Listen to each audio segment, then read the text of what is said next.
Hello, people of the world watching car-related internet videos. Welcome to this, my 1974 RA21 Toyota Celica ST, powered by a built naturally aspirated 2UZ V8. If you're new and you missed out on the last video on this car, up above my head is either a link to the last video to get you caught up, or also could be 2 tickets to Fraggle Rock.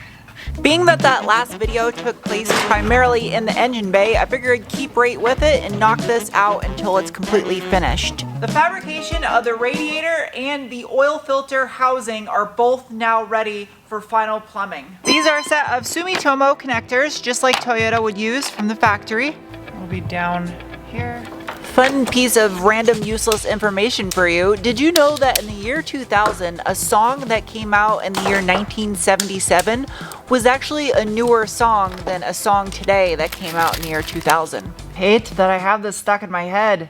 Eddie Money. Two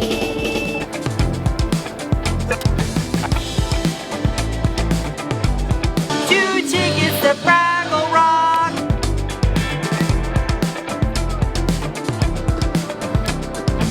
Now, as far as the radiator goes, I just had my resident spaceship fabricator make a new goose stick for it. Don't know what the reproductive organs of a goose look like, but we'll go with it. I would imagine it looks like one of those spiral macaroni noodles, but pink. That's disgusting. Okay, right there. I got a mark. I don't know how I'm gonna do this. My internal monologue filter is broken. I apologize. Now, had I been good at math, I would have made the circles for the fans on the plasma table. However, it's kind of a good thing that I'm not, which you'll soon see why. Ow, that was loud. Why the hell is there tape stuck to this? I was smart. I left a hair tie on top of the drill press. How the hell did I still get it crooked?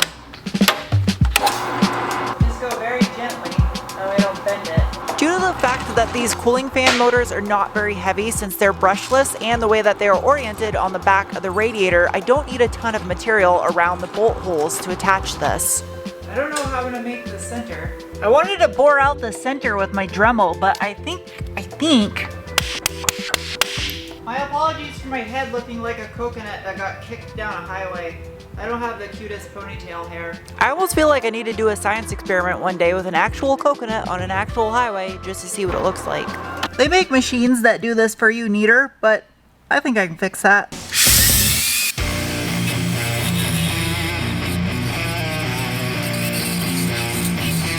This sounds terrible, even with hearing protection.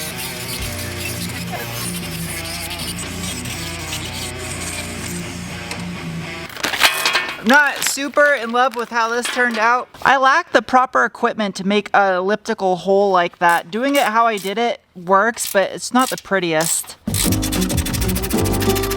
It's mounted. I don't know if there's enough meat around those holes to hold the weight of the 2 fans. I know someone's gonna ask, the gap around the edge, I have adhesive rubber pads that will fill this. Just in case you're not up to speed with this situation, this is kind of important to know. This radiator is designed for this exact car, and from the factory, it would sit essentially right here, mounted to this side of this mounting face. In order to gain enough clearance for cooling fans, I had to push it into the core support area, with these tabs being the limiting factor because this is where the grill and fascia attaches to. And as you can see, I notched this area to account for the mounting surface of the radiator fan cooling shroud. And to allow for a cooling hose down below and clearance of the harmonic balancer, the bottom of the radiator is cambered slightly forward in contrast to the top. Now, with all that in mind, the challenge I'm facing is making sure my radiator cap doesn't hit the hood. So basically, in a nutshell, to get it right, I can never test fit it too many times before I make it permanent.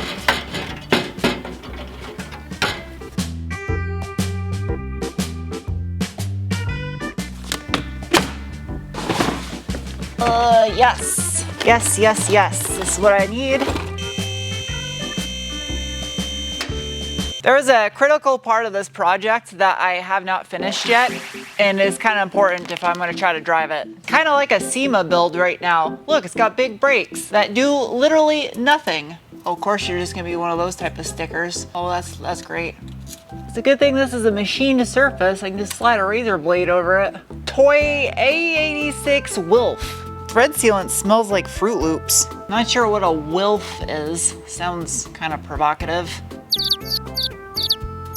What an idiot. I put it in backwards. I wasn't paying attention because I was too busy talking on camera. No. No. Ah! I don't know why I put that with electrical parts. These right here, hopefully are the right size. I got them for the MR2, but I think they'll work. Yeah, it's the same. Oh yeah, that's way too tight. Okay. I wish this tab was clocked this way. The only way to do this without it binding is to come in from the back side like that. It works. I don't like how it might touch right there. Now with my brake master cylinder being in the rear corner of the engine bay over here, I'm gonna have to obviously run a hard line over to the passenger side. The question is, do I do it above the engine or in front of the engine? Beep. I want a nice sharp bendy boy. So yeah, that's gotta go 5 inches down. 5 inches down is right about like that. I wonder if I can put it in through here. Right about here. Ouch. I use my shoulders right there. Yeah, like that. I knew keeping this dumb blob around the shop would come in handy. Literally just run this exactly where the line's gonna go. That right there is exactly where I need to make my bend. There's probably a more mathematical way of doing this, but whatever. Dumb blob goes at the bend. I think the cleanest way to do this is to put my T exactly mirrored with the other side, because that's perfect for going, yeah. Now that I have the correct mathematical equation in my mind, thanks to the dumb blob, that's a good spot cut. I can put my half-completed thought to use. Is this even possible? And flare some brake lines, hopefully only once.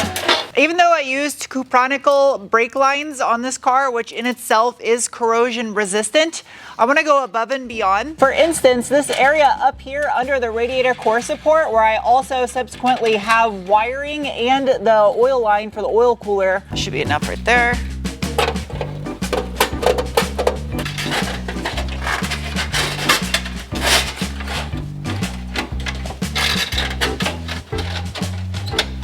Now this area gets hit with rocks, so I'm putting this rubber coating on it, as well as it's going to have a grommet. There we go. Technically, you could say I'm doing an inverted flare, because, never mind. Put my thing in there. I only have enough room to do this once, so I really hope this works the first time around. I forgot to put the fitting on. I literally said this to myself like 4 times. Don't forget to put the fitting on. And I flared it and I forgot the fitting. Luckily, I can just slide it back on the other direction. Hopefully this isn't too big of a piece of heat shrink.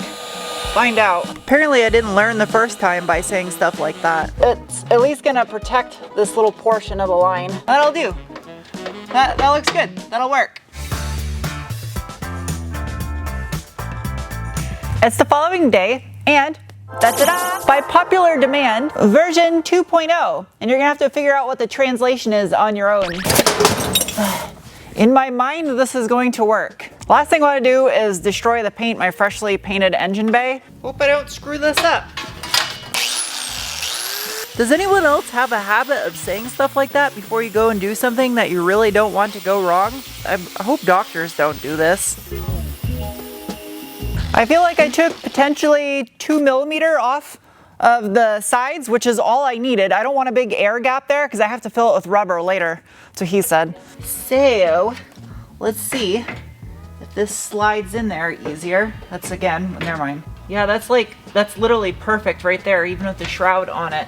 So I honestly have no idea if I can do this with one person. I shouldn't, but I don't have a choice. The hood hardware is in one of these bags. Which one of these bags? I don't know. Before I make a really stupid decision and try to put this hood on by myself and then damage it in the process, I'm gonna phone some help.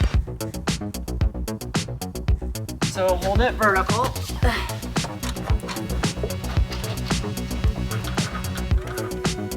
Try to tilt it.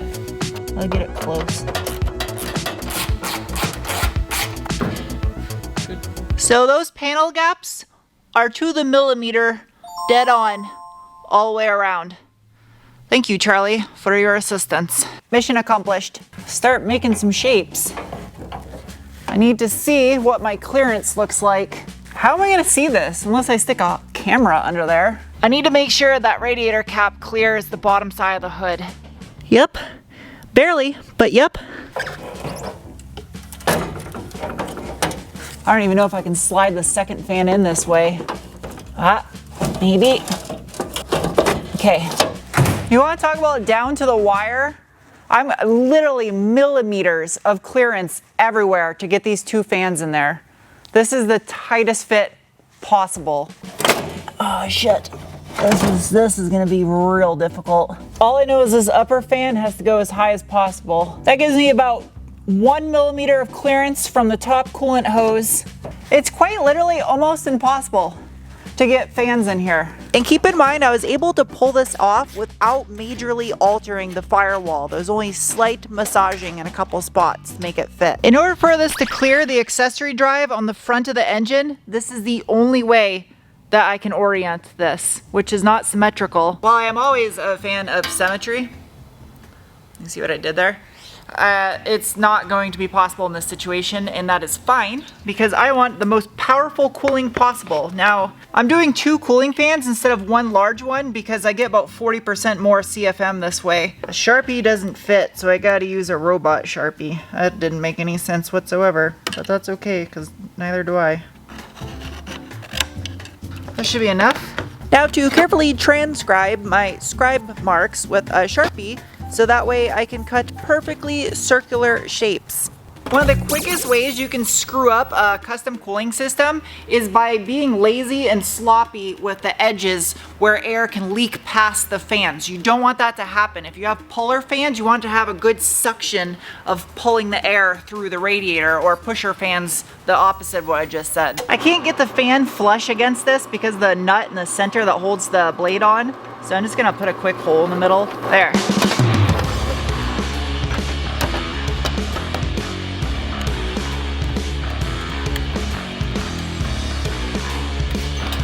I'm not making this stupid mistake again.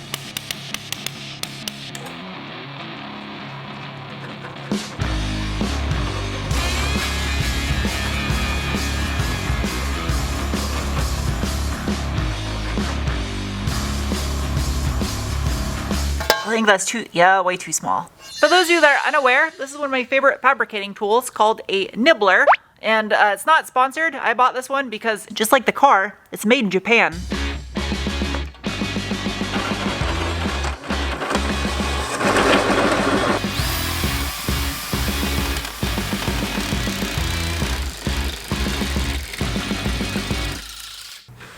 Did it overheat?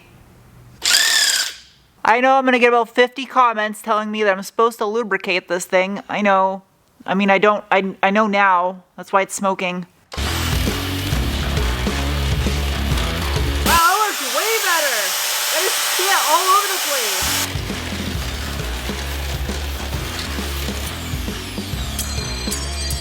I know it's not cutting oil, but assembly lube seems to work really good. This is not the easiest thing to do. It takes a lot of skill. I guess that's why they call skill saws. When I first started cutting out the holes for these fans on this shroud, I actually had low expectations and thought there was a high possibility I might have to redo this whole thing over again. But this right here is actually why I like these nibblers so much, is because they're far more accurate than you think they would be, especially when you get a lot of practice with them. I mean, honestly, those edges are about as smooth as the plasma table would have got them. Also, it's the following day. In theory, this will work. In theory.